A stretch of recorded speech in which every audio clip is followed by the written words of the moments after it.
Selamat sore, saudara. Di tengah bencana yang melanda sejumlah wilayah di Sumatera, kita melihat bahwa banyak fasilitas publik yang lumpuh. Salah satunya adalah layanan kesehatan yang ikut terdampak bencana.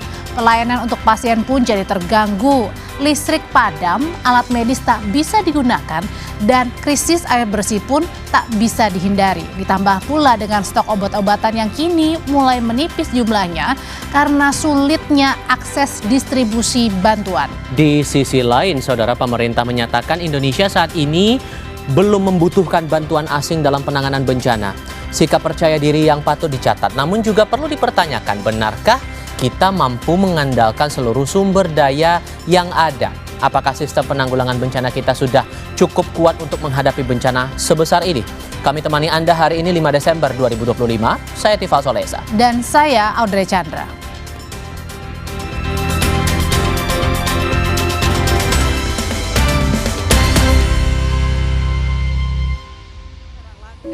Yang sangat dibutuhkan warga.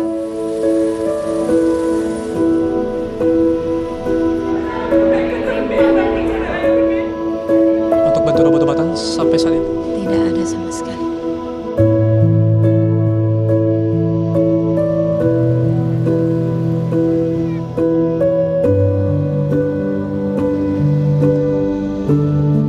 Banyak titik yang belum bisa dilalui. Kami melakukan jalan kaki dengan membawa 2 bayi.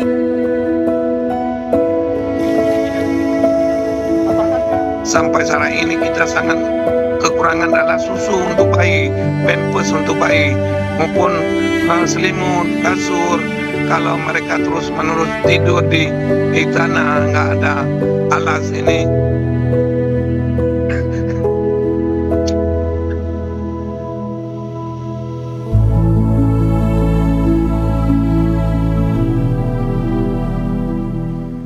Pertama kami bawa Anda ke Aceh. Banjir bandang yang melanda Kabupaten Aceh Utara menyebabkan ratusan rumah rusak di Desa Kuala Cangkol, Kecamatan Lapang, Aceh Utara. Akibatnya lebih dari 2.000 warga terpaksa mengungsi di pinggir pantai desa setempat dengan tenda yang tidak layak. Itu dia, rumah warga di desa pesisir hancur dihantam banjir bandang dan sudah lebih dari sepekan warga bertahan dengan kondisi serba kekurangan. Dengan tenda dibuat menggunakan terpal secara mandiri, warga bermalam tanpa bantuan perlengkapan tidur yang memadai. Warga kini sangat membutuhkan air bersih dan obat-obatan karena pengungsi mulai tersarang penyakit. Untuk kehidupan sehari-hari ini makan dari mana nih, Kak? Dari bantuan yang ada di sini juga. Yang di sini ya? Dari yang sembako lah, beras, kebutuhan buat makan sehari-hari ya kan. Buat anak-anak ya, yang kecil-kecil masih bayi ya, pampers kayak gitu ya. Sebagian wilayah Kecamatan Tanjung Pura, Kabupaten Langkat, Sumatera Utara masih terendam banjir. Namun ketinggian air banjir perlahan sudah mulai surut. Sebagian warga korban banjir masih mengungsi dan tinggal di sejumlah posko yang dibuat pemerintah juga warga. Warga masih membutuhkan bahan makanan pokok, obat-obatan, dan air bersih.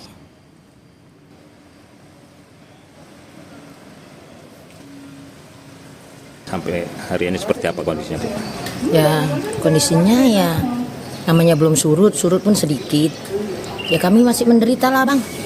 Kepingin memang pulang ke rumah. Tapi SMP 2 kan tinggi. Sepinggang masih an. Nah, untuk bantuan sampai sejauh ini seperti apa, Bu? Kalau nggak dijemput nggak datang bang. Kami harus menjemput ke sana, antri sampai maghrib. Itu yang mau ke sana. Awak kan ada usaha sedikit-sedikit, itu aja lah awak harapkan. Dari Sumatera Barat, kebutuhan air bersih untuk korban banjir di Agam mulai terpenuhi dengan fasilitas sumber air dari Polda setempat. Kehadiran sarana ini membantu warga untuk kebutuhan sanitasi dan air minum. Korban banjir di daerah Salareh Ayi, Kecamatan Palembayan, Agam, mengantre untuk mengisi air bersih dari mobil water treatment milik Polda Sumatera Barat. Mobil fasilitas air ini bisa berpindah-pindah ke sejumlah lokasi terdampak banjir. Anggota Polda Sumbar mengungkap fasilitas ini bisa menyuling air hujan dan air laut menjadi air bersih. Dalam 1 jam, mobil water treatment ini mampu menyediakan 1.500 liter air minum.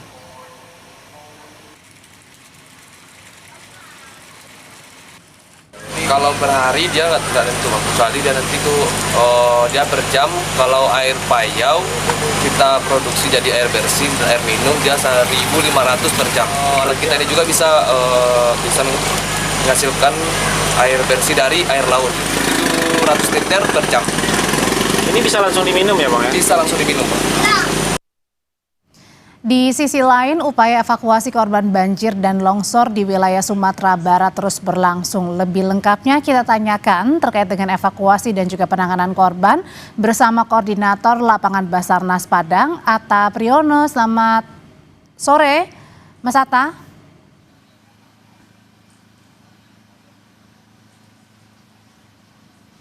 Ya, selamat sore Mas Atta. Kita akan coba menghubungi lagi bersama dengan Koordinator Lapangan Basarnas Padang untuk memantau bagaimana sebenarnya saat ini upaya evakuasi, upaya pencarian korban banjir dan longsor di wilayah Sumatera Barat yang hingga kini sudah memasuki hari ke-10 masih terus berlangsung, dan harapannya tentu keluarga menanti begitu ya ketika ada sanak saudaranya yang masih juga belum ditemukan, dengan berharap sangat besar secepat mungkin keluarganya dapat ditemukan oleh tim gabungan. Kita akan coba kembali menghubungi Koordinator Lapangan Basarnas Padang, ada Atta Priyono, tetapi saat ini memang mungkin terkendala koneksi, memang karena kendala koneksi ini atau kendala komunikasi menjadi salah satu faktor terbesar juga akibat dari bencana banjir bandang dan juga longsor yang menimpa Aceh dan juga Sumatera. Tak hanya itu, juga listrik juga kemudian masih sulit untuk dijumpai. Kita akan coba menghubungi kembali dengan Koordinator Lapangan Basarnas Padang, Atta Priyono. Selamat sore, Mas Atta. Oke, selamat sore Mbak. Selamat sore. Ya, jaringannya kini sudah baik. Oke, Mas Atta, jadi kalau untuk sekarang di hari ke-10 sudah berapa korban yang ditemukan, berapa lagi yang masih hilang? Oke, baik. Untuk korban yang sudah terdata, yang kami temukan berjumlah 111 orang. 111 orang ini kondisinya? Meninggal dunia? Meninggal dunia. Oke, ya, itu meninggal dunia. Oke, 111 orang itu di mana saja ditemukannya? Apakah di satu titik pusat atau kemudian berbeda-beda penemuan korban ini, Mas Atta? Ya, untuk penemuan korban tentunya berbeda-beda karena area yang terdampak paling tidak di sini ada 3 nagari. Oke, Mas Atta, untuk terdampak 3 negari. Jadi dari ya silakan Mas Atta, nggak apa-apa, silakan aja bercerita. Ya, dari sapuan banjir bandang itu tentunya korban ini tersebar di antara 3 negari itu. Oke, dan pada saat menemukannya ini seperti apa, Mas? Maksudnya dalam artian apakah sangat sulit sekali menemukan ratusan korban karena mungkin sudah, mohon maaf ya, tertimbun material longsor, banjir bandang juga?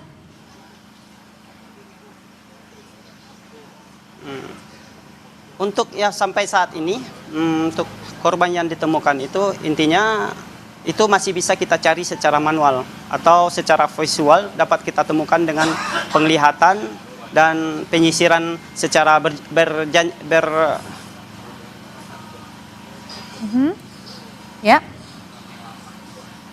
penyapuan, secara penyapuan dengan penyapuan. Oke, lokasi mana Mas Agam ketika berada di Sumatera Barat yang paling terdampak dari bencana dahsyat ini? Oke, yang paling terdampak dari lokasi kita itu adalah Nagari Salareh Air Timur. Nagari Salareh Air Timur. Oke, dari 3 lokasi itu Mas Atta, itu semuanya rata? Sudah tidak ada lagi kelihatan misalnya bangunan?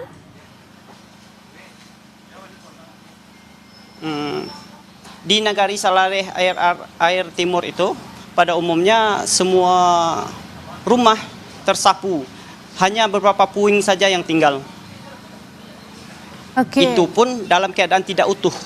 Artinya sebagian sudah roboh. Seperti itu.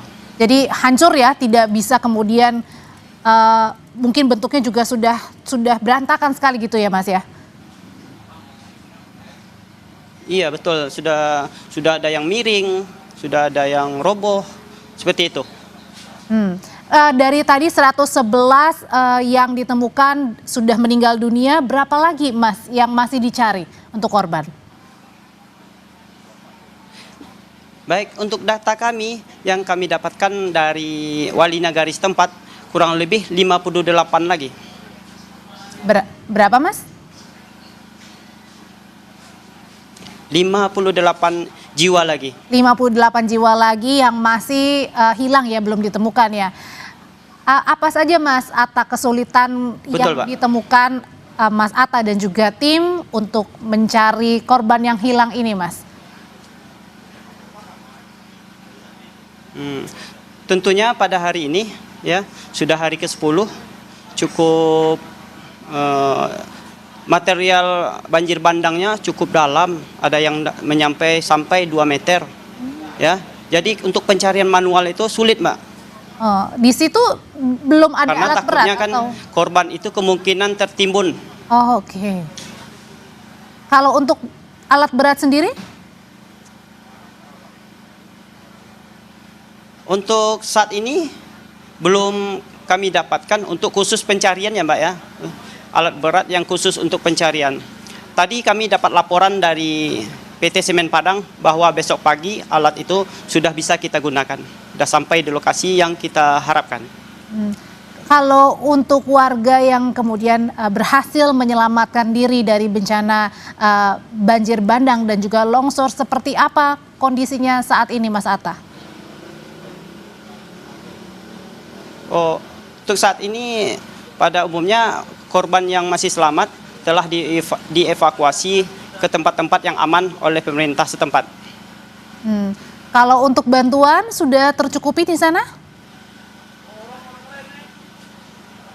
Kalau kita lihat dari yang terlihat oleh kami, pada umumnya bantuan sudah masuk, sudah mencapai kepada titik-titik korban yang diungsikan.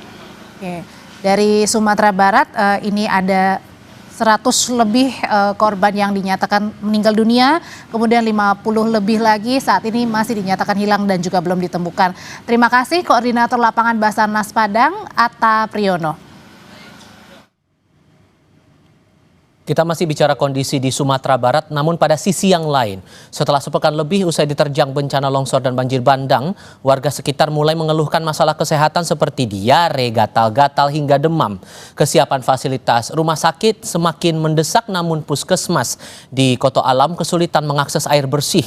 Selain itu, listrik yang disuplai dari genset juga harus menggunakan bahan bakar yang sampai kini masih sulit didapat. Lebih lengkap, ini laporan jurnalis kami Reza Pratama dan Abdul Rahim. Ini saya berada di Puskesmas Koto Alam yang berada di Kampuang Tengah, Salare Air Timur, Koto Alam, Kecamatan Pelembayan, Kabupaten Agam, Sumatera Barat.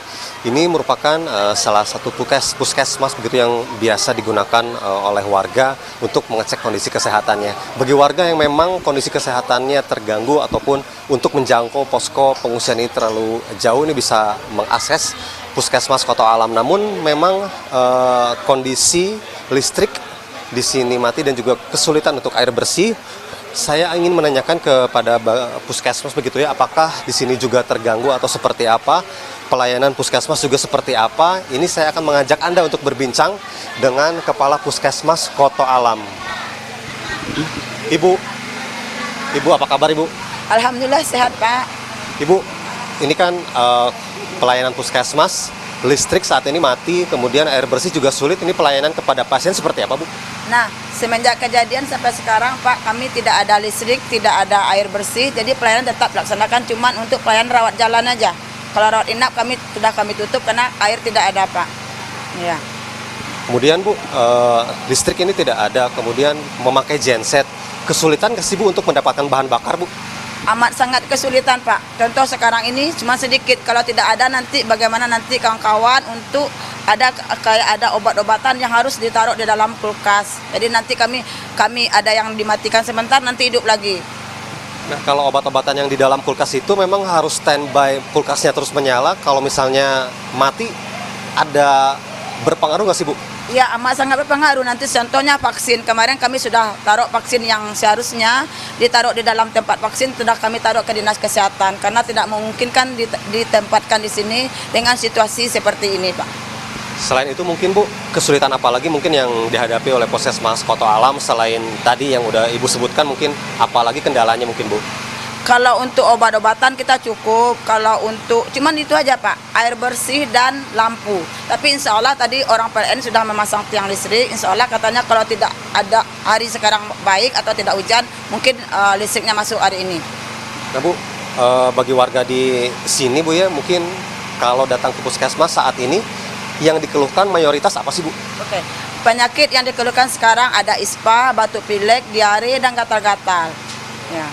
Untuk obat-obatannya tersedia, Bu, atau mungkin sedikit kekurangan, Bu? Nah, kalau obat-obatan, alhamdulillah kita disupport oleh Dinas Kesehatan semenjak kejadian kita udah 3 kali obat-obatan, tambah lagi obat-obatan yang dari luar, ada bantuan dari luar. Baik, Ibu, terima kasih, Bu, waktunya bersama Kompas TV. Tadi itu, Saudara, bahwa saat ini memang Puskesmas masih terus beroperasi dan IGD-nya pun atau UGD ini beroperasi selama 24 jam. Namun itu tadi yang kesulitan adalah air bersih dan juga listrik. Kemudian untuk listrik juga karena memakai genset, untuk membeli bensin atau bahan bakarnya juga ini sangat kesulitan. Diharapkan ini pemerintah daerah ataupun pihak penyedia begitu ya bisa segera menyelesaikan permasalahan terutama jaringan listrik. Reza Pratama, Abdurrahim, Kabupaten Agam, Sumatera Barat. Sementara di Aceh, banjir yang melanda Pesangan Biren Aceh berdampak serius pada pelayanan kesehatan. RSUD Pesangan Raya membuka posko khusus penanganan korban walau masih terbatas oksigen dan listrik padam. Lalu bagaimana keadaan dari operasional layanan kesehatan di rumah sakit di sana pasca longsor dan banjir bandang? Kita akan coba diskusikan ini bersama Direktur RSUD Dr. Fauzia Biren, Minar Musari. Pak Minar dengan Tifa, Assalamualaikum, selamat malam Pak. Waalaikumsalam warahmatullahi. Selamat malam Pak Tifa. Tantangan apa yang masih dihadapi pengelola rumah sakit untuk operasional Pak sampai dengan saat ini? Iya, terima kasih Pak. Jadi yang pertama tantangan yang paling berat listrik mati, listrik belum stabil. Itu menjadi tantangan yang paling berat bagi kami rumah sakit karena banyak unit-unit pelayanan itu memerlukan sumber daya listrik sebagai utama. Contohnya emergency, ICU, ICCU, juga kamar operasi. Sedangkan kapasitas genset kita tentu tidak memadai untuk 24 jam terus-menerus mengcover listrik yang padam. Alhamdulillah kita udah komunikasi dengan PLN untuk menjadi prioritas untuk kendala listrik ini. Untuk listriknya itu kemungkinan dari PLN akan memberikan suplai kira-kira bakal normal kapan Pak dijanjikannya? Beliau belum menjanjikan, tapi kita yakin tentu PLN terus berusaha untuk menjadikan listrik ini prioritas bagi kesehatan dan rumah sakit. Oke, dan untuk penanganan darurat sejauh ini berarti operasional sementara listrik masih belum mengalir sebagaimana biasanya nih, gimana operasionalnya Pak? Ya, jadi operasional kita menggunakan genset rumah sakit dengan yang paling kendala juga kesediaan dari BBM. Jadi kita menggunakan diesel. Tentu saat ini kesediaan dari solar ini sangat langka, tapi alhamdulillah sampai saat ini masih bisa kita cukupi. Dan sampai dengan saat ini ada pasien daruratkah yang harus ditangani? Kalaupun ada, berapa banyak Pak untuk sekarang kondisinya? Oh iya, jadi sejak hari Jumat kita udah melakukan semua operasi emergensi.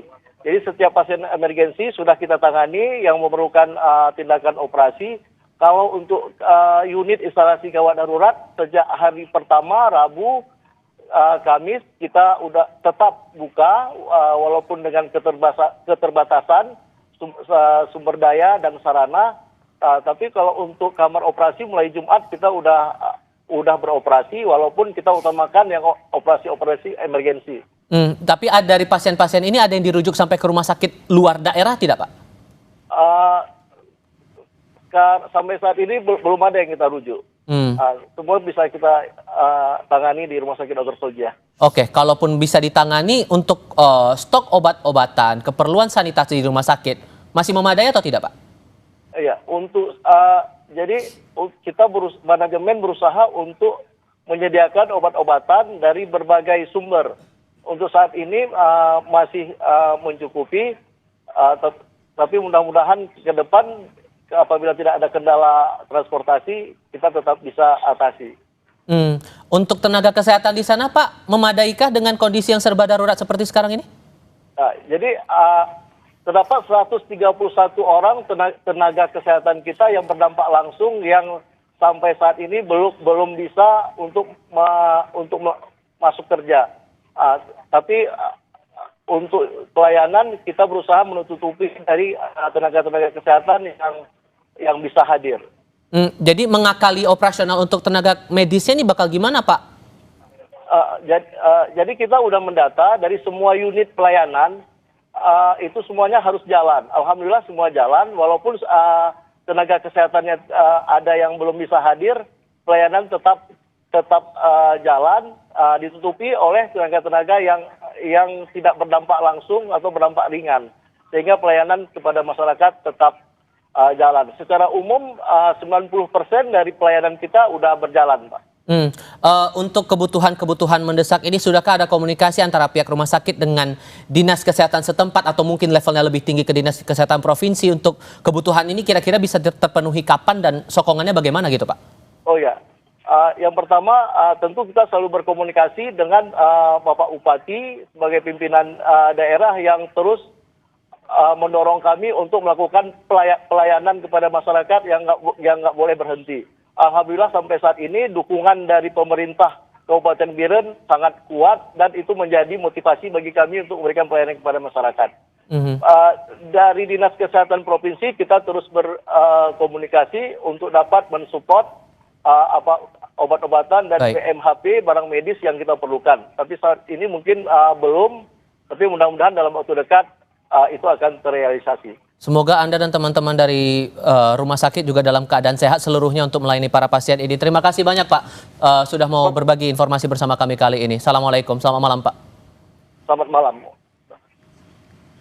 Tetap bersama kami di Sapa Indonesia Malam. Usai jeda kami kembali dengan informasi, namun sebelumnya kita ke informasi dari Wakil Menteri Kesehatan Benyamin Paulus Octavianus menyebut banyak layanan kesehatan yang lumpuh karena baik dokter, perawat, dan tenaga kesehatan lainnya ikut jadi korban bencana longsor dan banjir.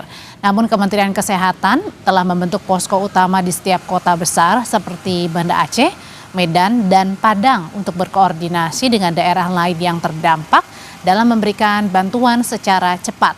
Kementerian Kesehatan juga memastikan terus berupaya memberikan pelayanan maksimal kepada pasien yang dirawat.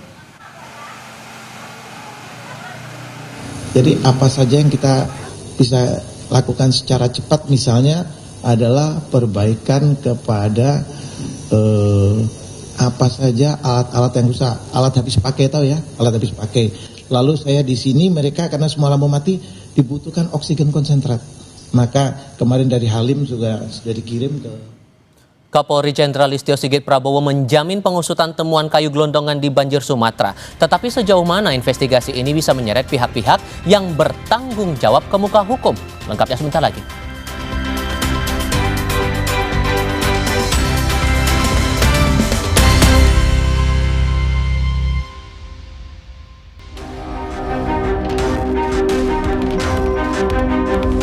Kondisi masyarakat perekonomiannya menurun, lumayan susah. Masyarakat mulai merebutan negara di atas. Dari temuan tim di lapangan ada berbagai jenis kayu, namun kita dapati ada beberapa yang ada bekas potongan dari sensor. Itu yang akan kita dalami. Nggak usah takut apakah itu di belakangnya ada bintang-bintang, mau bintang 2, 3 atau berapa, itu kami mendukung kementerian supaya ditindak. Ada ilegalitas yang luar biasa di dalam peristiwa ini sehingga jalur pidana juga menjadi satu senjata yang paling kuat.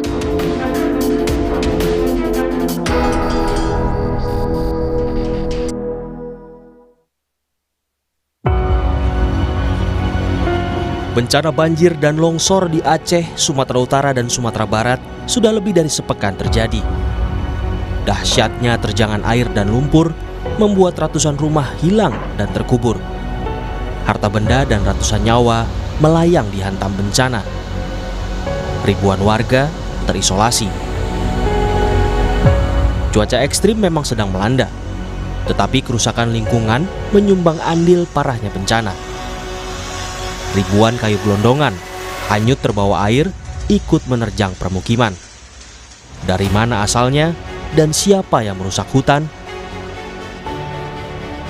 Seorang kepala desa di Tapanuli Tengah bercerita, sejak tahun 2013, masyarakat mulai merambah hutan dan mengubah lahan negara menjadi lahan perkebunan. Sekitar tahun 2013, ya.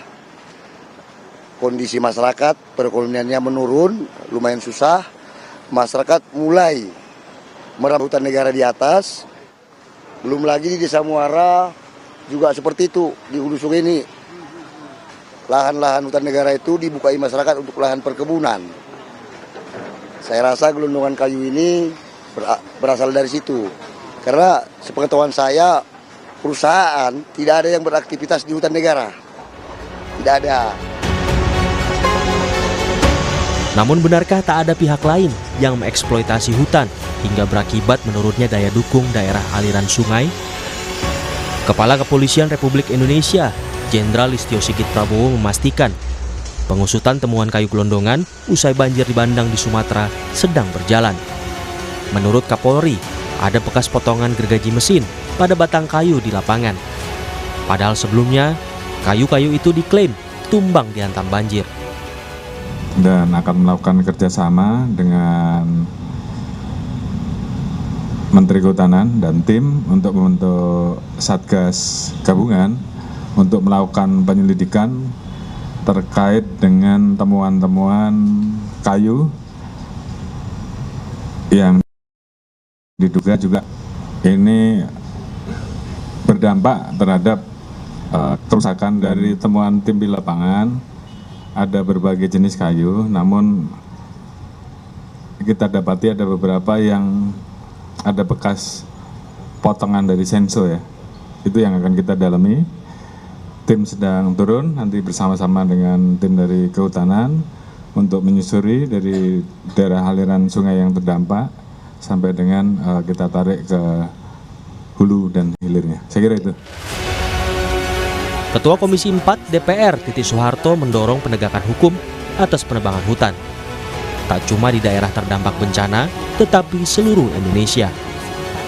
Sebab bencana di Sumatera bukan sekadar peristiwa tiba-tiba, tetapi ada akumulasi kerusakan hutan yang cukup lama. Mencari tahu, menghukum siapa-siapa saja yang menyebabkan pohon, batang-batang kayu yang sampai segitu banyak memenuhi aliran sungai maupun laut ya, pantai itu ya. Jadi kami minta supaya itu ditindak. Nggak usah takut apakah itu di belakangnya ada bintang-bintang, mau bintang 2, 3 atau berapa. Itu kami mendukung kementerian supaya ditindak dan tidak terjadi lagi. Tidak hanya di 3 daerah yang dilanda bencana ini, tapi juga di seluruh Indonesia. Merespons hal ini, usai rapat dengan DPR, Menteri Kehutanan Raja Juli Antoni akan mencabut izin pengelolaan hutan terhadap 20 perusahaan. Kemenhut menemukan dugaan penyalahgunaan izin, terlibat penebangan ilegal dan melanggar tata kelola lingkungan. Ada sekitar 20 perusahaan dengan luas sekitar 750.000 hektar yang nanti akan saya cabut izinnya. Selain dari itu, tadi saya sudah sampaikan juga khusus untuk yang tadi 750.000 itu se-Indonesia, termasuk di 3 provinsi terdampak banjir. Berikutnya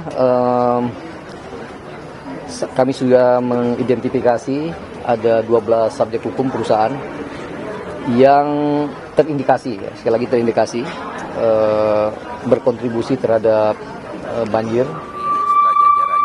Setali tiga uang, Menteri Lingkungan Hidup Hanif Faisal Nurofik juga akan mengambil langkah hukum terhadap pihak-pihak atau perusahaan yang diduga memperparah terjadinya banjir bandang dan longsor di Sumatera.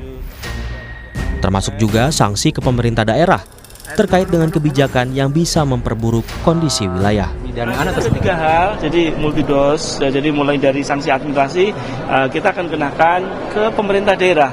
Jadi kami tidak akan ragu-ragu memberikan sanksi ke pemerintah daerah bila mana berdasarkan kajian saintifik dia kebijakannya memperburuk kondisi landscape. Kemudian sanksi persengketaan lingkungan hidup. Kondisi bencana yang demikian itu kan harus ada yang memulihkan.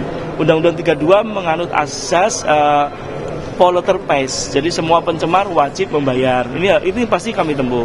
Kemudian yang terakhir, karena ini sudah menimbulkan korban jiwa, maka pendekatan pidananya akan muncul. Jadi ketiga-tiganya akan diterapkan oleh Kementerian Lingkungan Hidup untuk kemudian memberikan rasa aspek adil terkait dengan kejadian ini, sekaligus upaya membangun efek jerah dan membangun kehati-hatian. Selain aktivis lingkungan menyambut baik niat pemerintah mengusut temuan kayu gelondongan di banjir Sumatera.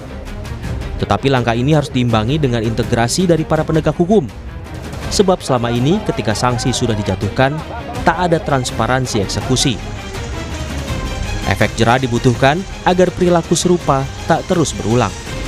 Sehingga pada saat mereka dicabut izinnya, mereka mendapatkan sanksi pidana, mereka mendapatkan sanksi perdata, mengganti kerugian. Itu betul-betul harus diimplementasikan gitu, harus dikawal terus, karena kejadiannya adalah begitu sudah sampai di pengadilan, kemudian hakim memutuskan satu perusahaan membayar ganti rugi sejumlah ratusan miliar atau bahkan triliunan, tidak ada yang mengeksekusi. Jadi tidak ada efek jerah apa-apa, tidak pernah melihat apakah dana atau denda yang diberikan oleh pemerintah atau pengadilan kepada perusahaan perusak hutan itu betul-betul digunakan untuk merehabilitasi lahan. Itu tidak pernah ada. Tak cuma sanksi administratif, dorongan penindakan pidana juga digaungkan untuk menyelesaikan problem kerusakan hutan. Hanya sebatas pada hak masyarakat yang dirugikan, nyawa masyarakat yang hilang. Tapi lebih luas lagi, ada kebijakan, ada penyelundupan izin, ada ilegalitas yang luar biasa di dalam peristiwa ini, sehingga jalur pidana juga menjadi satu senjata yang paling kuat. Tadi Pak Kapolri Sigit sudah bilang akan diusut tuntas. Kita tagih, kita jagain. Saya yakin Prabowo membentuk Perpres nomor 5 tahun 2025 tentang Satgas PKH yang betul-betul menghilangkan perpanjangan proses adjudikasi lalu dihajar sama kejaksaan dan bersama-sama dengan Kapolri dan yang lain. Ini contoh yang bagus yang bisa digunakan untuk kasus seperti ini. Jadi dimensinya lebih luas, spektrumnya pun lebih kuat dibandingkan hanya sekedar mekanisme pemeriksaan administrasi. Itu bahkan diusut sampai siapa penerima manfaatnya, di proses pidananya sampai tipikornya, TPPU-nya, dendanya dan segala macamnya. Berarti bisa. Langkah tegas pemerintah terhadap pihak yang merusak hutan hingga menyebabkan bencana dahsyat kemanusiaan dinanti publik. Penegakan hukum yang transparan menjadi harga mati demi menyelamatkan kehidupan di wilayah Sumatera. Walau tempat usahanya diterjang banjir, seorang pengusaha di Aceh Tamiang yang juga jadi korban bencana masih bisa menolong warga lainnya. Sesaat lagi kami kembali dengan cerita lengkapnya.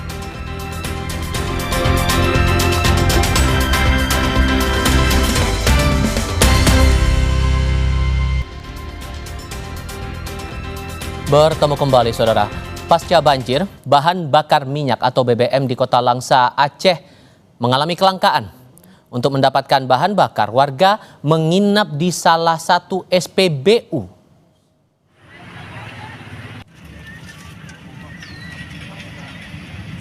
Yang Anda lihat ini adalah antrean kendaraan di salah satu SPBU Jalan Ahmad Yani Kota Langsa. Antrean mengular sepanjang hampir 1 kilometer. Kelangkaan bahan bakar terjadi selepas banjir menerjang kawasan itu dan sejumlah area lain di Provinsi Aceh. Warga setempat berharap Pertamina segera mengatasi kelangkaan BBM di sana.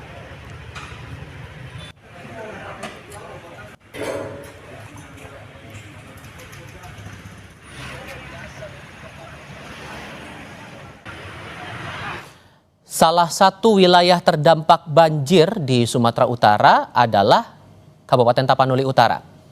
Tim liputan kami, ada jurnalis Kompas TV Nanda Aprilia dan juru kamera Andika Ahadiat mencoba menembus wilayah Tarutung dari Kota Medan. Lalu sejauh mana perjalanan mereka dan apa tantangannya?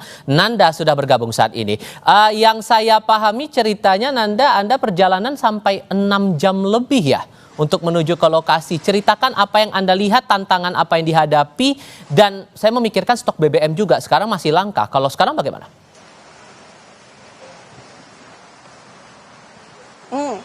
Saya menarik dari pertanyaan Anda, Tifal, terkait yang terakhir BBM sebenarnya.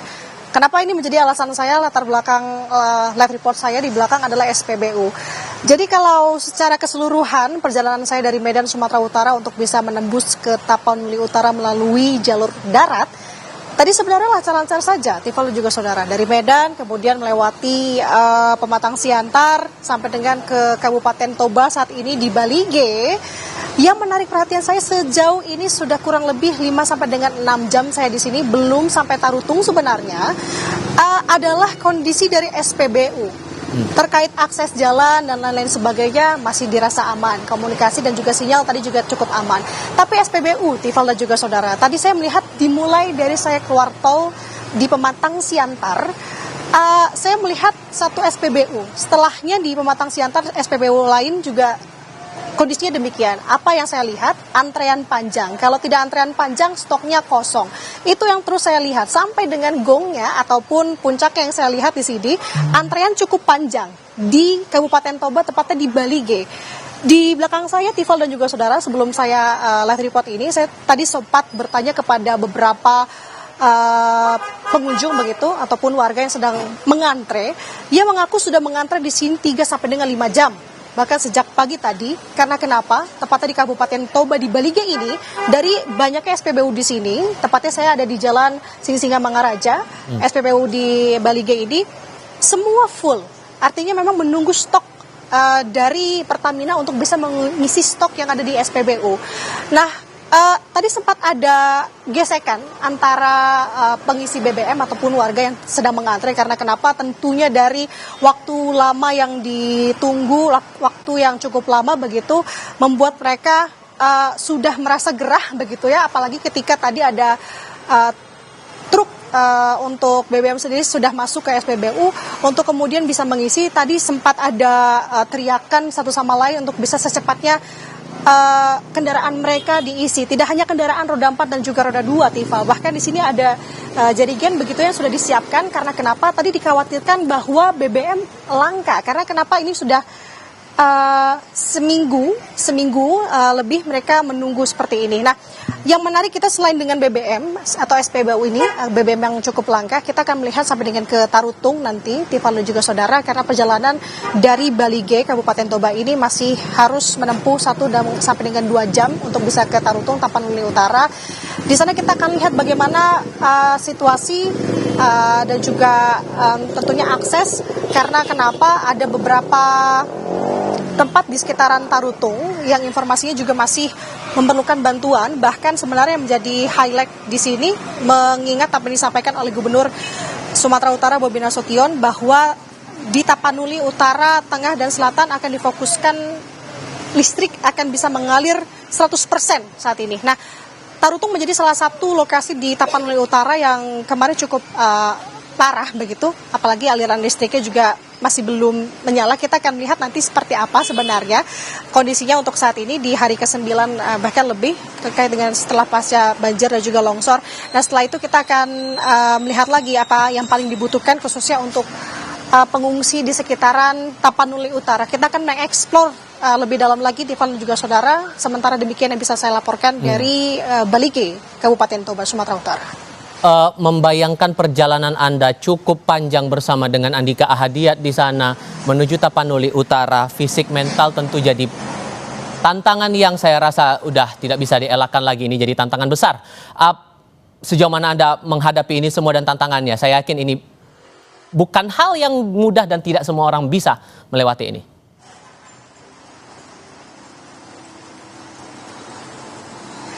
Ini sebenarnya ketika Anda menanyakan hal tadi, saya langsung mengingat terhadap kondisi dari warga yang terdampak sebenarnya, Tifal. Maaf, karena kemarin saya berkesempatan mengikuti heli Karakal dari Lanut Suwondo untuk bisa mengirim bantuan melalui jalur udara. Saya mengirim bantuan ke Aceh Tamiang, tepatnya di salah satu kecamatan di Aceh Tamiang, kelurahan di salah satu desa Sukajadi. Tifal, kalau saya lihat di sana memang tampaknya masih butuh bantuan secepatnya. Karena kenapa? Karena setibanya saya landing dari helikopter di Aceh Tamiang, di sana warga mengerumun begitu untuk meminta bantuan, bahkan berteriak, tolong kami, berikan bantuan kepada kami secepatnya, karena sebagian ada yang sudah seminggu. Bahkan penuturan dari salah satu warga yang kami sempat berkomunikasi 3 menit, Tifal, karena waktu kami terbatas, mereka mengaku itu merupakan kali bantuan pertama yang masuk di desa mereka. Artinya tidak ada akses komunikasi, listrik tidak ada, air bersih tidak ada, bantuan baru kali pertama. Ini menjadi atensi khususnya sebenarnya untuk pemerintah daerah, apalagi pemerintah pusat. Masih banyak sebenarnya titik-titik yang masih belum terjamah bantuan. 3 jalur yang diprioritaskan, udara, darat, dan juga laut. Kita sama-sama berharap dari 3 jalur ini. Tapi tidak hanya itu, masih mengingat sebenarnya masih banyak warga, mungkin masih yang ada belum mendapatkan bantuan, untuk bisa sesegera mungkin diberikan bantuan. Kembali, Tifal, kita harapkan ini menjadi atensi bersama agar bisa secepatnya bantuan ini bisa tersalurkan, apalagi untuk lokasi-lokasi yang terisolir. Tifal.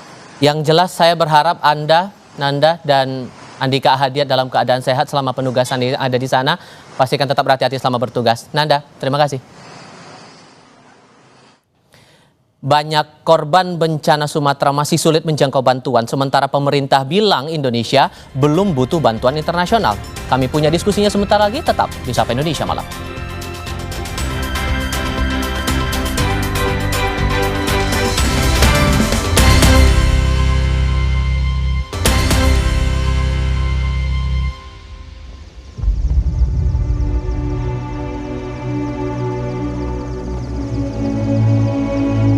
Banjir dan longsor yang melanda Sumatera akibat siklon tropis Senyar menuai perhatian internasional. World Meteorological Organization (WMO) dari Perserikatan Bangsa-Bangsa mengakui siklon tropis ini jarang terjadi di Khatulistiwa sehingga dampaknya pun tak terduga. Tropical cyclone Senyar brought torrential rainfall and widespread flooding and landslides across northern Sumatra in Indonesia, Peninsular Malaysia and southern Thailand. Tropical cyclones are rare so close to the equator, so it's not something that we see very often, and it means the impacts are magnified because local communities, have got no experience in this. Hingga Jumat 5 Desember lebih dari 800 jiwa meninggal, lebih dari 500 orang lainnya masih hilang, sementara lebih dari 2,7 ribu jiwa terluka akibat banjir dan longsor Sumatera. Dampak badai dan longsor Sumatera yang dahsyat membuat banyak pihak mendesak pemerintah menetapkan status bencana nasional. Ketua Majelis Permusyawaratan Rakyat Ahmad Muzani menilai pemerintah punya alasan sendiri.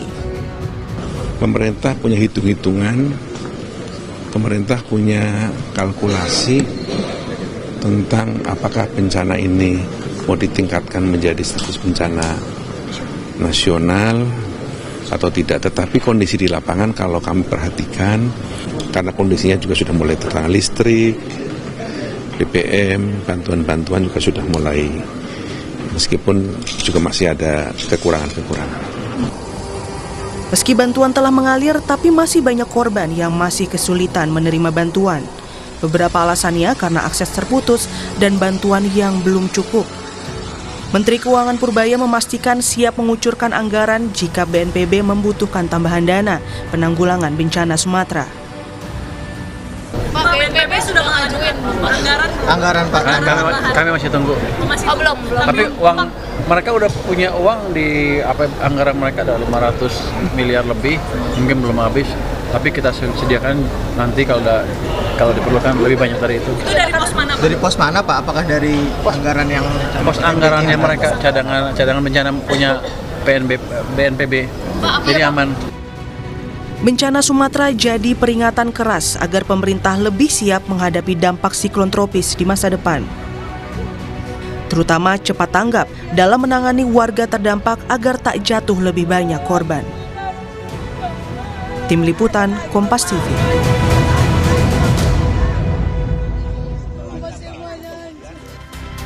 Saudara Menteri Sekretaris Negara Prasetyo Hadi mengungkap alasan pemerintah tak menetapkan status bencana nasional di Aceh, Sumatera Barat, dan Sumatera Utara. Prasetyo juga mengatakan pemerintah masih sanggup menangani bencana sehingga belum membuka peluang masuknya bantuan internasional. Penting adalah bukan masalah statusnya, tapi sekali lagi adalah masalah penanganannya, kemudian support atau backup dari pemerintah pusat terhadap pemerintah daerah, provinsi maupun kabupaten, termasuk mengenai anggaran. Untuk sementara ini belum ya, meskipun kami juga mewakili pemerintah Republik Indonesia menyampaikan terima kasih karena banyak sekali atensi dari negara-negara sahabat. Demikian kita merasa bahwa pemerintah dalam hal ini kita semua masih sanggup untuk mengatasi seluruh permasalahan yang kita hadapi. Saudara, hingga saat ini pemerintah belum membuka pintu bagi bantuan asing dalam penanganan bencana di Sumatera. Keputusan ini diambil karena pemerintah masih mampu dalam segi sumber daya. Tapi pertanyaannya, apakah sistem penanggulangan bencana kita sudah cukup kuat menghadapi bencana sebesar ini? Kita akan membahasnya dengan Timothy Ivan Triono, staf khusus kantor staf presiden. Mas Timothy, selamat malam. Selamat malam. Ada juga Sudirman Said, pengurus pusat PMI. Pak Said, selamat malam. Masih di mute Pak Said. Dan hadir juga Sania Leonardo, influencer.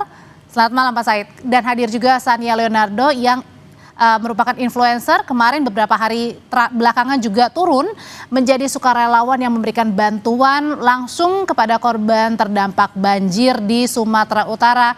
Mbak Sania, selamat malam.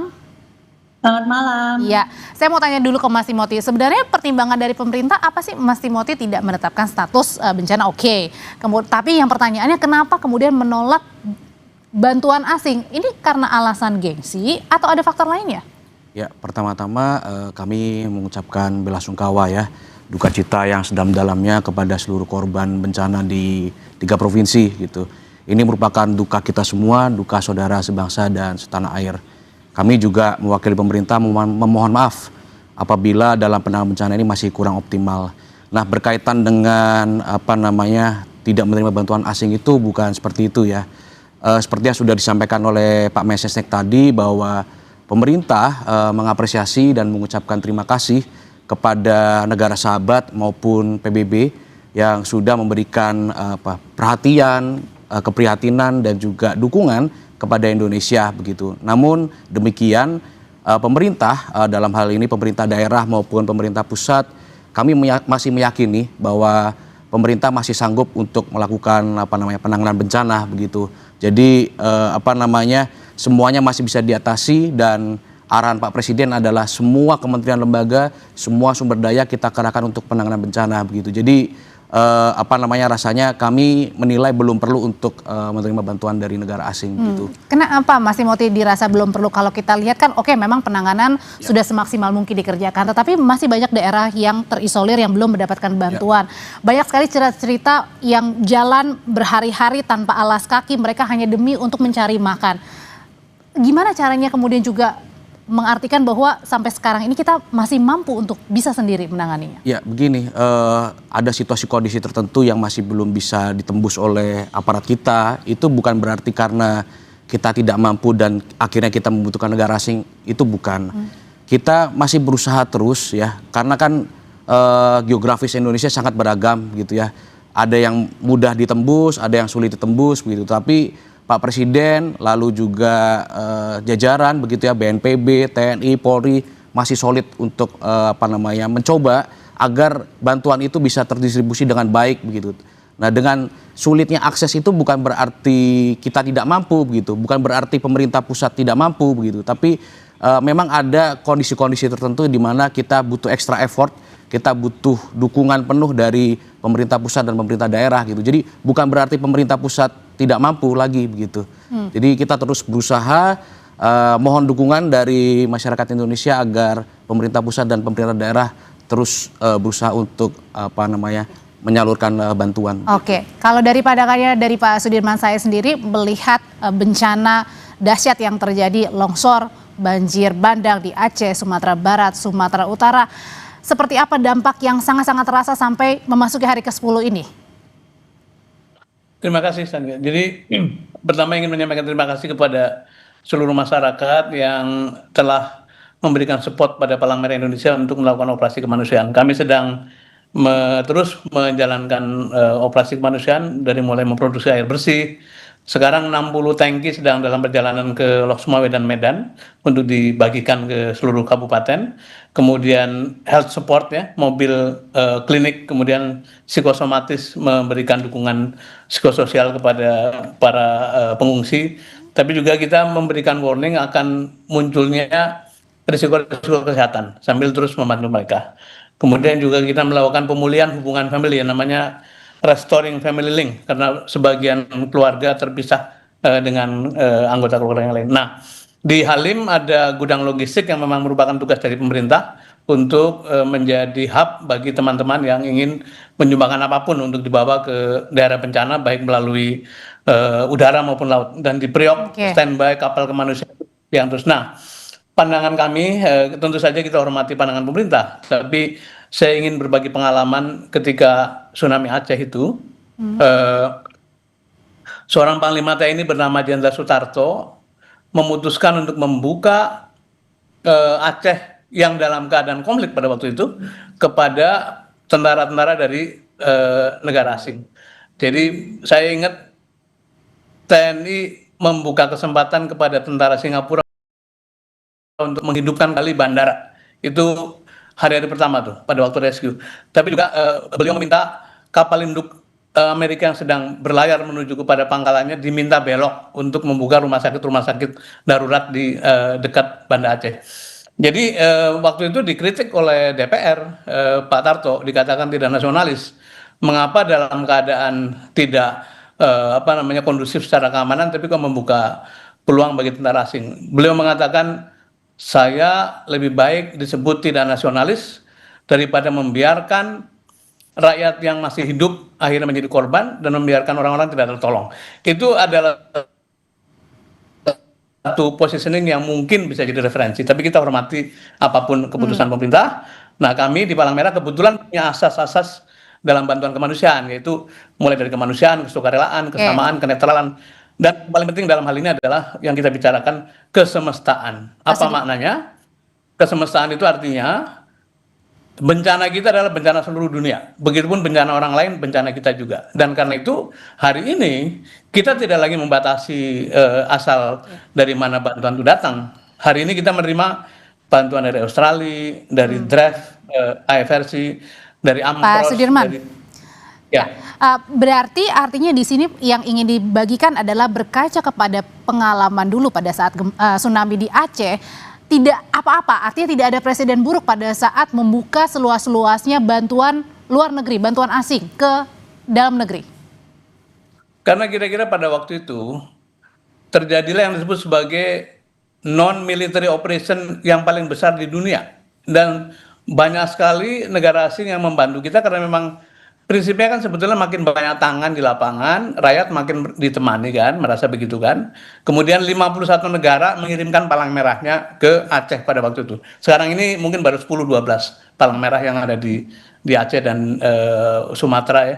Tapi barangkali sebagai pertimbangan, Mas Timothy mungkin bisa dibicarakan sama teman-teman. Sebetulnya yang diperlukan adalah suasana batin yang merasa didampingi. Dan it's okay untuk memperoleh bantuan dari asing dalam hal palang merah gitu ya, karena memang kita terbiasa begitu. Ketika terjadi Myanmar, kita juga membantu Myanmar, dan meskipun waktu itu kita berhadapan dengan kesulitan karena junta militer, tapi kita punya jalan untuk bekerja dalam konteks kemanusiaan. Kira-kira gitu, Mbak. Iya, oke. Sebelum saya kembali lagi, saya pengen dengar cerita langsung dari Mbak Sania. Mbak Sania, jadi dalam beberapa hari terakhir ini mengunjungi lokasi terdampak di mana nih? Di Aceh, Sumatera Barat, Sumatera Utara?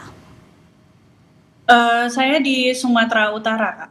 Tepatnya di? Khususnya di Dian Koting. Itu arah mau ke Sibolga sebenarnya. Cuman kan jalanannya putus, tapi di belakang gunung itu yang Adian Koting itu semua kena longsor. Tercatat memang masih ada korban yang harus ditemukan sampai sekarang. Oke, Mbak Sania, kami pengen dengar cerita lebih lengkap lagi. Seperti apa kondisi di sana?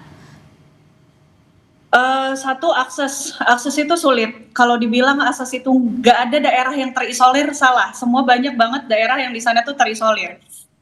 Mereka susah untuk mencari makan, khususnya untuk yang dari lurusan Adian Koting lurus lagi mau arah Sibolga, karena jalanan kan putus. Jalanan itu udah bukan jembatan putus, tapi jalanan udah hilang. Dan banyak orang yang di sana itu jalan jauh sekali untuk ngambil bantuan. Kira-kira kalau jalan dari ujung yang jalan hilang itu kurang lebih 2,5 jam ke Adian Koting. Gitu, 2,5 jam mereka harus jalan kaki untuk cari telur dan beras, ibaratnya kayak gitu. Dan untuk yang sekarang masih dalam proses pencarian, lagi evakuasi juga dengan Basarnas setempat, karena masih ada jenazah yang belum ditemukan. Yang ketiga, mereka posisi pengungsi, ada juga pengungsi yang di gereja di HKBP sana, dan juga ada pengungsi mandiri. Untuk bantuan yang lagi sulit juga untuk masuk adalah jaringan internet dan juga listrik di sana. Begitu. Jadi masih butuh banget karena masih ada tim yang di sana untuk ngurusin di Adian Koting. Untuk sisanya, untuk kebutuhan-kebutuhan lain masih butuh untuk khususnya untuk anak bayi dan ibu hamil dan juga untuk para lansia, kebutuhan para lansia, begitu Kak. Jadi di sana ini memang benar-benar aksesnya terputus sekali gitu ya Mbak Sania ya. Bahkan kalau tadi dibilang kalau menuju ke jalan untuk meminta bantuan 2,5 jam untuk pergi saja, berarti pulang balik 5 jam. Iya, kurang lebih kayak gitu. Mereka harus jalan kaki. Aksesnya benar-benar terputus? Aksesnya putus, Kak. Jalannya benar-benar putus. Jadi kalau misalkan minta bantuan, minta makan segala macam, ya 2,5 jam harus jalan. Itu dari ujung yang. Jadi ini Adian Koting, ini masih lurus lagi lewat Parsingkaman. Nah, habis itu lurus lagi nggak jauh, itu adalah jalanan putus yang menuju Sibolga. Begitu kondisinya. Dan untuk menuju ke sana, untuk mendapatkan makanan, hanya satu-satunya dengan jalan kaki? Iya, itu yang video sekarang yang lagi diputar, nah itu kondisinya itu di situ kita masih ketemu orang yang harus ngambil telur, kayak gitu kondisi harus jalannya. Oke, itu pun harus menghadapi medan yang berat ya? Betul. Nah itu bapak-bapak yang di video itu tuh lagi nyari makan, itu lagi habis ngambil bantuan. Jadi kalau tadi mencari makan untuk berapa hari Kak Sania untuk bisa mendapatkan, kan karena harus mengambil dengan tangan, artinya kan tidak bisa ya sebanyak mungkin, tapi kan artinya ada berat yang mereka harus jinjingkan dengan apalagi menempuh perjalanan bolak-balik 5 jam. Iya, palingan mereka bisa keker atau mungkin mereka lebih ke, aduh aku kadang suka nggak sampai hati, mereka tuh berpikir gimana caranya makanan itu bisa irit-irit sampai mereka makan selanjutnya. Nah, kayak gitu. Biasanya kayak gitu. Nah itu, bapaknya lagi ngambil telur buat keluarganya. Kayak gitu jalannya harus ditempuh. Oh, itu berarti harus irit. Itu satu hari biasanya kalau Mbak Sania lihat makan sehari sekali? 2 kali? Sekali 2 kali mungkin. Segitu sekali lah kurang lebih. Karena pasti mereka juga prioritas ke anak-anak mereka dulu lah untuk mereka makan. Oke, balik lagi ke Mas Timothy. Mas Timothy, kita sudah dengar tadi cerita dari Mbak Sania. Banyak juga pasti cerita-cerita lainnya. Pertanyaannya sebenarnya yang ditolak atau yang belum kemudian menerima bantuan itu apa saja sih? Termasuk misalnya bantuan berupa tunai kah atau bantuan pokok atau semuanya yang masih belum? Ya, untuk bantuan tentu kami sedang berupaya untuk terus menyalurkan bantuan ya. Segala macam upaya untuk menyalurkan kita sudah lakukan, mulai dari jalur darat, laut, udara kita sudah lakukan. Ambil contoh untuk laut itu kita sudah mengerahkan kapal perang, TNI AL sudah kita kerahkan. Lalu untuk jalur udara kita sudah kerahkan Airbus A400M, kami juga sudah kerahkan helikopter Hercules milik TNI AU. Kami juga sudah mengerahkan ratusan truk untuk mengirim logistik, begitu ya. Jadi menurut hemat kami sedang berusaha terus untuk menyalurkan bantuan, begitu. Nah, sebagai contoh pemerintah melalui Bulog itu sudah menyalurkan 16 juta kilogram beras dan juga 3,2 juta minyak goreng gitu. Jadi kami sudah menyalurkan beras dan juga minyak goreng ke berbagai daerah begitu. Kami juga sudah memastikan bahwa perbaikan sinyal telekomunikasi satelit juga sudah kita lakukan oleh Telkom begitu. Lalu PLN juga terus bergerak untuk memperbaiki tower-tower listrik begitu ya.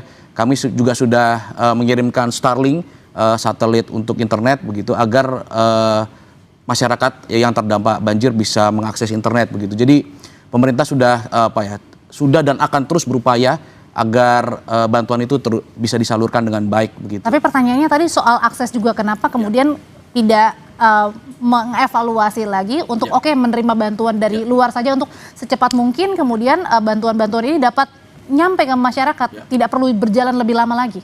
Ya, untuk mengakses daerah-daerah yang terisolir itu memang masih cukup banyak gitu ya. Dan pemerintah terus melakukan evaluasi terkait penyaluran bantuan. Sebagai contoh begini, beberapa waktu yang lalu sempat viral pengiriman beras ke sebuah daerah dan akhirnya beras itu jatuh dan tidak bisa digunakan oleh masyarakat begitu.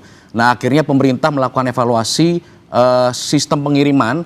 Kita menggunakan box-box yang akhirnya kita berikan baling-baling begitu, sehingga ketika box-box ini diterjunkan ke bawah itu tidak langsung jatuh dan barang bantuan tidak rusak begitu. Nah, itu merupakan salah satu mekanisme evaluasi kita terhadap pengiriman bantuan begitu. Dan TNI, baik TNI Angkatan Darat, Laut, Udara juga masih terus mencoba membuka jalan ya, membuka lahan begitu ya, agar bantuan bisa disalurkan begitu. Dan Presiden terus memantau proses penanganan bencana ini agar berjalan optimal dan maksimal. Oke, memang bantuan masih sampai dengan sekarang ini terus disalurkan, Bapak dan juga Ibu. Tetapi pertanyaannya, apakah dengan tadi akses yang masih terputus di mana-mana, ini juga tentunya mengganggu untuk penyaluran bantuan. Ini kemudian membuat pemerintah harus memikirkan kembali bantuan-bantuan dari asing ini untuk bisa terserap ke dalam negeri supaya bisa lebih cepat lagi bantuannya tersalurkan. Usai jeda, tetap bersama kami di Sapa Indonesia Malam.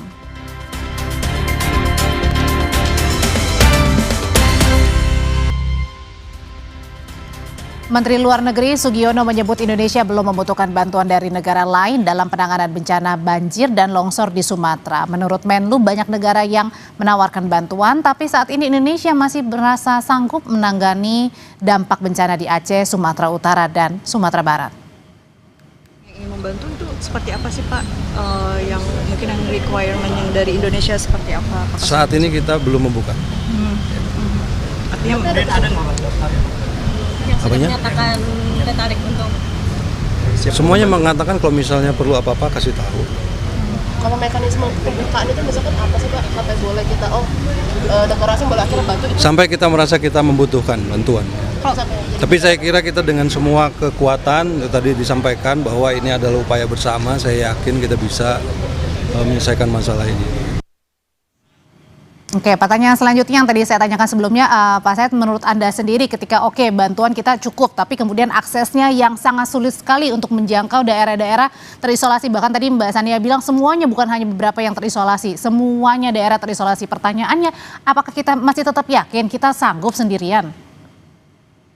Ya, sekali lagi kita hormati sikap pengurus negara ya, tapi begini, sebagai contoh saja, pada waktu Indonesia membuka kehadiran bantuan asing, militer asing masuk, maka kapal induk dengan segala perlengkapannya masuk dan menjadi sangat resourceful. Contoh, daerah-daerah yang paling sulit itu kemudian diterbangi dengan Chinook, helikopter yang sangat canggih itu membawa bantuan sekaligus ngangkut orang ketika orang-orang itu terisolasi gitu. Ini contoh bahwa kadang-kadang diperlukan. Nah, saya sebenarnya pengen melihat perspektif begini, bisa jadi bantuan dari luar itu bisa dilewatkan kepada lembaga-lembaga sosial seperti Palmera, tapi kadang-kadang ada yang memang harus melalui G2G. Nah, apakah tidak bisa misalnya perspektifnya sebagai gap filler, ketika ada gap yang memang perlu diatasi dengan cepat, maka undanglah pihak ketiga. Nah, bukankah kecepatan bekerja itu adalah fungsi dari resources? Semakin besar resources, makin banyak gotong royong. Lebih cepat juga gitu ya Pak? Akan lebih cepat, terutama di saat-saat sekarang yang namanya tanggap darurat. Kalau rehab rekon kita rakyat akan menunggu, karena kan pada waktu tanggap darurat itu biasanya nanti dimasukkan ke dalam temporary shelter. Kehidupannya dijamin, kemudian dicarikan pekerjaan sampai rehab ekonominya selesai. Tapi hari-hari ini masyarakat dalam keadaan sangat tertekan, makanan mulai berkurang, dan kita appreciate pada usaha-usaha dari pemerintah untuk menyebarkan logistik.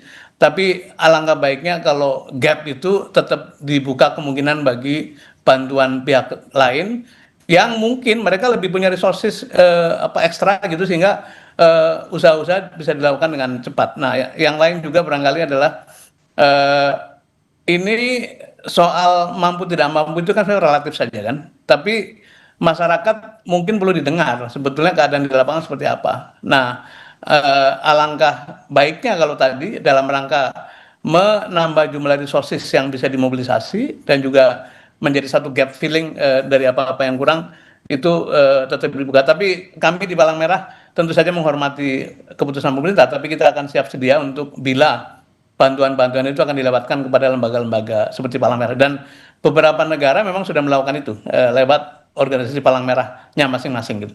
Artinya Mas Timothy yang mungkin ingin disampaikan adalah kalau lebih banyak bantuan lagi akan lebih cepat nyampainya, kan bukan hanya perkara beberapa hari saja untuk bantuan makanan, tetapi gimana dengan pemulihan kembali rumah, rehabilitasi, ekonomi harus dipulihkan juga, anak-anak bisa sekolah. Ya, tentu saya sepakat dengan sampaikan Pak Sudirman bahwa ini kerja bersama, ini kita harus bahu-membahu begitu. Oleh karenanya Pak Presiden sudah menginstruksikan kepada seluruh kementerian lembaga ya untuk turun semua untuk kita mengerahkan segala daya upaya. Sebagai contoh, pemerintah sudah mengerahkan sekitar lebih dari 50.000 personel gabungan dari TNI, Polri, BNPB untuk melakukan operasi terpadu, untuk menyalurkan bantuan, untuk mengevakuasi warga yang masih terisolasi begitu. Jadi memang ini kerja bersama dan tentu kami juga mengapresiasi dan mengucapkan terima kasih begitu ya kepada seluruh masyarakat Indonesia yang sudah secara sukarela seperti Mbak Sania ini untuk membantu penanganan korban bencana begitu. Jadi ini murni kerja bersama, tetapi pemerintah pada prinsipnya kami merasa kami siap dan kami yakin bahwa penanganan bencana ini masih bisa kita kelola dan tangani dengan baik begitu. Meskipun dengan berbagai macam tantangan, berbagai macam kesulitan yang dihadapi, masih ada daerah-daerah yang masih belum bisa kita tembus begitu. Tapi kami masih, insya Allah kami masih terus berusaha untuk menyalurkan bantuan, memastikan bahwa masyarakat masih punya harapan hidup kembali setelah peristiwa bencana ini begitu ya. Termasuk nantinya mungkin tadi Pak Sudirman sudah sempat singgung proses rehab dan rekon ke depannya begitu. Berkaitan dengan harapan warga, Mbak Sania, saya yakin Mbak Sania juga pasti sudah mendengar ya cerita keluh kesahnya warga di sana. Apa sih cerita dan keluh kesahnya? Apa yang paling mereka takutkan setelah berhari-hari menjadi korban banjir bandang dan juga longsor di sana? Hal apa yang paling ingin disuarakan oleh warga di sana? Nanti Mbak Sania akan menjawab, tetap bersama kami di Sapa Indonesia Malam.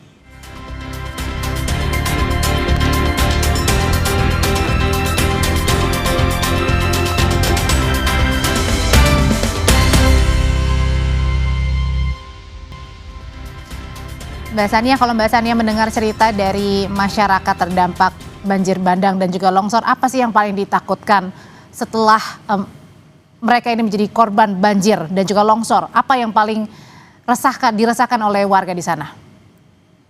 Sebenarnya kalau untuk masalah trauma sendiri, itu pasti warga itu masih takut dengan adanya hujan, gitu. Makanya sebenarnya yang mau digalakkan adalah pemberdayaan hutan alami itu sendiri.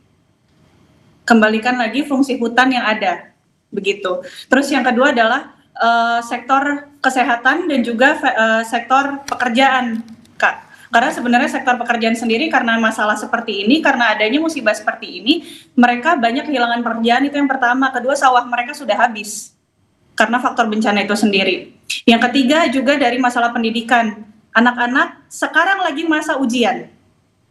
Dan mereka masih dalam kegiatan belajar mengajar di beberapa titik yang masih normal, sedangkan rumah mereka habis, jadi mereka harus tinggal di dalam sekolah sampai sekarang tanpa alas tidur. Makanya kemarin kita usahakan mereka dapat tikar dan matras untuk mereka tidur sementara waktu di dalam sekolah. Ya, terus yang keempat juga masalah kesehatan setelah pasca bencana. Ada namanya ISPA, diare dan lain sebagainya, itu yang perlu dilihat. Dan juga kami juga berharap dari pemerintah sendiri, terima kasih untuk bantuannya para pemerintah, tapi memang kami butuh penanganan dan juga perhatian lebih khusus lagi. Begitu. Terima kasih juga untuk Bapak Zulhas kemarin udah bawa beras, terima kasih banyak. Terima kasih juga untuk Kak Feral Bramasta juga terima kasih banyak. Begitu. Jadi terima kasih untuk bantuannya. Kami berharap untuk pemerintah lebih lagi untuk memperhatikan para masyarakatnya yang terisolir dan juga menjadi korban. Begitu. Terutama tadi itu ya Mbak, ya pada saat warga bingung mau kerjanya gimana setelah ini, bingung gimana ujian anak-anak sekolahnya gitu ya Mbak ya, itu yang menjadi concernnya ya? Itu menjadi concern dan saya juga mau nitip untuk para warga yang masih menunggu keberadaan keluarganya yang masih dalam status pencarian. Kami juga berdoa tim SAR yang sedang bertugas untuk mereka juga sedang berusaha, semangat buat tim SAR yang bertugas, dan kami juga berdoa untuk hasil yang terbaik untuk para warga dan masyarakat yang sedang mencari keluarganya. Begitu. Oke, gimana menjawab hal itu Mas Timothy? Pekerjaan, anak-anak sekolah itu yang menjadi keresahan warga. Ya, pemerintah sendiri sudah menyiapkan berbagai macam alokasi anggaran ya untuk hal-hal yang disebutkan oleh Mbak Sania tadi begitu. Sebagai contoh, Pak Menteri Keuangan Pak Purbaya juga sudah mengatakan bahwa kita siap kok apabila BNPB butuh anggaran biaya tambahan begitu. Dan bahkan DPR juga sudah mengizinkan pemerintah ada dana on call sebesar 4 triliun rupiah yang bisa digunakan oleh pemerintah dan juga BNPB begitu. Nah, berkaitan dengan pasca bencana nanti, pemerintah juga sudah menyiapkan begitu ya Kementerian PU untuk perbaikan infrastruktur, tentu berdasarkan skala prioritas. Termasuk rumah? Termasuk rumah warga begitu. Saya dengar juga dari Kementerian Perumahan dan Kawasan Pemukiman, Pak Ara juga sudah menyiapkan rencana atau program untuk bebenah rumah warga dan juga membangun rumah warga yang hilang begitu. Untuk jumlahnya nanti saya cek lagi, tetapi komitmen dari Kementerian PKP itu sudah ada untuk merenovasi rumah warga yang rusak dan juga membangunkan kembali rumah warga yang hilang begitu. Lalu Kementerian PU Pekerjaan Umum juga sudah menyiapkan anggaran untuk memperbaiki jembatan, memperbaiki jalan, memperbaiki layanan kesehatan dasar begitu ya, memperbaiki sekolah, itu di Kementerian Pendidikan Dasar dan Menengah juga sudah disiapkan anggarannya. Artinya di sini yang ingin disampaikan adalah dengan itu semua dana-dana dari internal kita sendiri sudah cukup tanpa bantuan luar. Sementara sampai hari ini kami dan sesuai hitung-hitungan yang ada, kajian yang ada, kami merasa masih cukup dan masih sangat mampu untuk ke depan ya dalam penanganan bencana baik saat tanggap darurat maupun fase rehab dan rekon begitu. Oke, kalau untuk dari Palang Merah Indonesia sendiri, Pak Sudirman Said, apa sekarang prioritasnya nih untuk bisa membantu warga terdampak banjir dan juga longsor? Masih di mute Pak Said? Maaf. Ya, dalam operasi tanggap darurat ini speed, waktu menjadi sangat esensial. Dan kan itu tadi dikatakan meskipun Palang Merah juga kemampuannya terbatas, tapi kita membuka diri pada berbagai support dari sahabat-sahabat di berbagai negara gitu. Itu satu. Yang kedua begini ya, kalau lihat di layar kaca tadi, kemudian lihat medsos, dan juga saya terus berkomunikasi dengan teman-teman di lapangan. Memang keadaan itu belum dapat dikatakan sepenuhnya under kontrol. Jadi kembali pada himbauan bahwa warga perlu ditemani dengan status yang lebih menunjukkan pemihakan pada suara masyarakat gitu. Dan saya hanya khawatir pada akhirnya ketika diputuskan bencana nasional kemudian membuka kesempatan bagi teman-teman negara sahabat untuk membantu, akhirnya pada titik yang disebut sebagai too little dan too late, terlalu kecil dan terlalu lambat. Karena ini adalah prinsip dari manajemen krisis ya. Ketika tindakan kita tidak tepat waktu, kemudian muncul suasana sudah chaos, sudah publik sudah ada negative feeling. Kemudian apapun yang dihadirkan menjadi dianggap terlalu kecil dan terlalu lambat. Jadi artinya di sini juga bukan berbicara soal gengsi begitu ya? Saya nggak mau bicara gengsi, tapi kami yang di lapangan, teman-teman di PMI dan saya 4 tahun bekerja di Aceh pada waktu itu, betapa pentingnya menjaga waktu. Saya tadi memberi contoh di depan bahwa seorang Panglima TNI sampai harus bertengkar dengan anggota DPR dengan mengatakan karena dituduh tidak nasionalis. Nah, Panglima mengatakan saya lebih baik disebut tidak nasionalis daripada membiarkan korban bertambah, yang hidup tidak ditolong, yang tidak diberi makan. Dan operasi besar-besaran militer yang disebut sebagai non-military operation yang paling besar terjadi, dan akhirnya banyak sekali korban yang dibantu. Itu sebagai referensi saja yang menurut saya bisa dijadikan bahan pertimbangan. Karena balik lagi yang perbincangan kita malam hari ini adalah yang utamanya adalah masyarakat dan warga terdampak banjir dan juga longsor ya. Terima kasih Pak Sudirman Said, terima kasih Mas Timothy, dan terima kasih juga Mbak Sania. Selamat malam. Thank you Mas Timothy. Tetap bersama kami punya informasi kesaksian warga yang bertahan di atas tumpukan kayu saat banjir bandang terjadi di Sapa Indonesia Malam.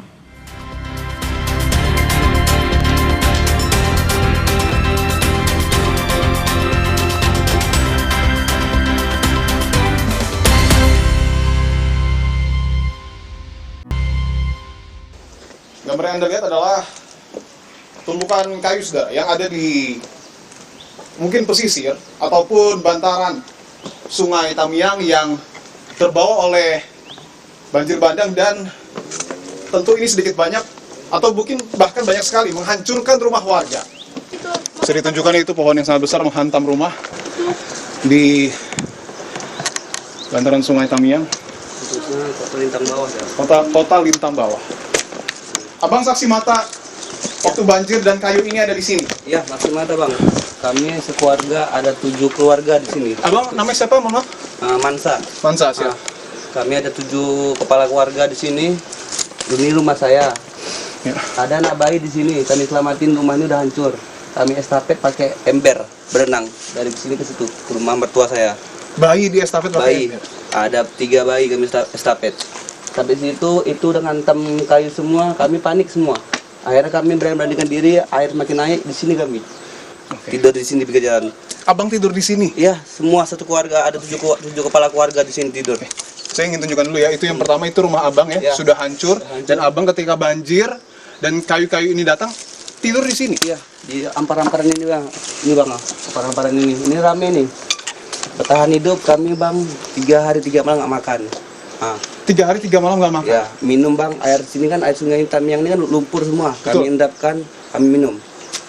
Bertahan hidup, api-api inilah biar cahaya. Tapi untuk menghindari dari banjir, waktu itu abang di sini juga? Ya, itu kalau ada cara lain bang, ini untuk anak bayi. Oke, ini rumah yang digunakan ya? Untuk anak bayi, kalau kami udah berangkat semua, yang penting bayi-bayi selamat di sini. Karena ini cuma ini aja bentengnya, kalau ini anyutlah semua kami. Oke. Berarti dikelilingi banjir ya? Iya, banjir semua. Ini udah air semua, makanya ini padat. Kami beranikan udah rumah tuh goyang-goyang semua, beranikan kami lari dari sana kemari. Di sini kami bertahan hidup, Mas. Oke. Bantuan tim SAR, mohon maaf tim SAR. Emang nggak orang tuh om, cuma lewat aja. Kami minta tolong, minta apa, nggak ada ini. Banyak yang naik pesawat, naik helikopter, tidak ada yang kesini? Tidak ada, helikopter belum ada saat itu, yang ada tim SAR, kami menghadap tim SAR aja. Tim SAR yang pakai perahu ya, perahu karet ya? Speed pak, Oke. Itu nggak ada tuh. Tidak ada juga ya? Ini di atas nih, kalau tidur di sini goyang-goyang. Karena ini air bawahnya, atasnya kayu. Akhirnya kami beranikan diri tuh nggak makan, kami kasihan sama si bayi, anak kecil, orang perempuan. Kalau kami laki-laki gini, insya Allah bisalah lompat-lompat ke sana kemari, bisalah. Saya pun hampir hanyut di sini. Saya nyelamatin anak tuh. Hampir hanyut arus kencang. Saya tolong. Artinya meski kayu ini sedikit banyak menghancurkan rumah warga, tapi abang bertahan di atas kayu ini. Atas kayu ini om. Kami yang terakhir ini ada gak keluarga, sana ada gak keluarga. Saling menolong lah, saut-sautan. Oke. Abang tahu kayu ini datang dari mana? Dari pucuk gunung om. Dari Aceh Tenggara, Gayo Luas ya. Gayo Luas. Longsoran berarti ya? Ya mungkin dia banjir bandang dari sana kemari. Apa mungkin tebangan? Enggak, ini memang dari hutan kemari. Oke, dari hutan ke sini ya. Tapi memang sebanyak ini ya. Nah, karena kayunya enggak gini aja, Om. Ada akar-akar pohon juga. Udah hanyut ke sana, udah bertimpa-timpa, enggak tahu kita. Akar pohon semua, pohon sawit. Oke. Pohon apa aja lah. Itu rumah saya ngantam, Om. Oke, itu rumahnya ya. Terakhir mungkin Bang Mansa, apa yang ingin disampaikan ke pemerintah melihat situasi saat ini? Abang masih tidur di sini tapi? Saya kan nengok anak bayi saya ke sana, pulang kemari lagi saya di sini cuma nunggu bantuan, Om. Tolong bantuan disegerakan secepat mungkin lah. Saya saat ini sebutir beras semua ada bantuan. Maksudnya diratakanlah bantuan semua. Karena kami paling ujung tinggal, karena udah nggak ada rumah lagi, Om. Oke. Ini pun kalau ke sana lagi itu banyak kayu, cuma udah nggak ada rumah lagi, cuma pepohonan sawit kan. Inilah rumah saya terakhir kan nih. Baru-baru gini. Ini pada hancur Om. Ini ada 3 rumah sini hancur. Karena itu rumah udah ludes, tergulung. Oke, baik. Kita doakan yang terbaik ya Bang ya. Ya, mudah-mudahan bantuan segera datang. Makasih Bang Mansa. Itu saudara perbincangan saya dengan saksi mata yang bertahan di atas tumpukan kayu di tengah banjir bandang yang terjadi di Aceh Tamiang. Sekali lagi kita berharap bahwa bantuan dari pemerintah, entah itu perbaikan jalan, pembersihan kayu-kayu, termasuk juga logistik, makan dan minum, dan juga air bersih, obat-obatan juga di dalamnya, untuk bisa segera datang ke sini dan membantu warga kita yang kesusahan. Saya Diman Nurbahagia dan juga Heri Ardi melaporkan langsung dari Kota Lintang, Aceh Tamiang.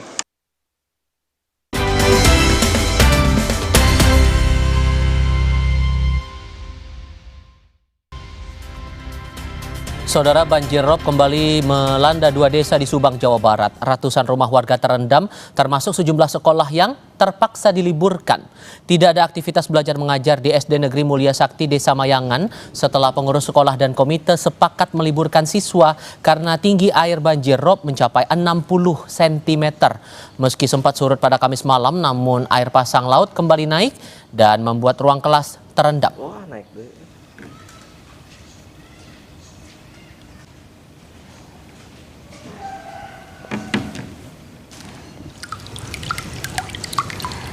Terima kasih sudah menyaksikan Sapa Indonesia malam hari ini. Pastikan secangkir kopi gula aren menemani waktu istirahat Anda. Saya Audrey Chandra. Dan saya Tifal Solesa pamit. Semoga kesehatan dan kebaikan menyertai kita semua. Amin. Sampai jumpa lagi.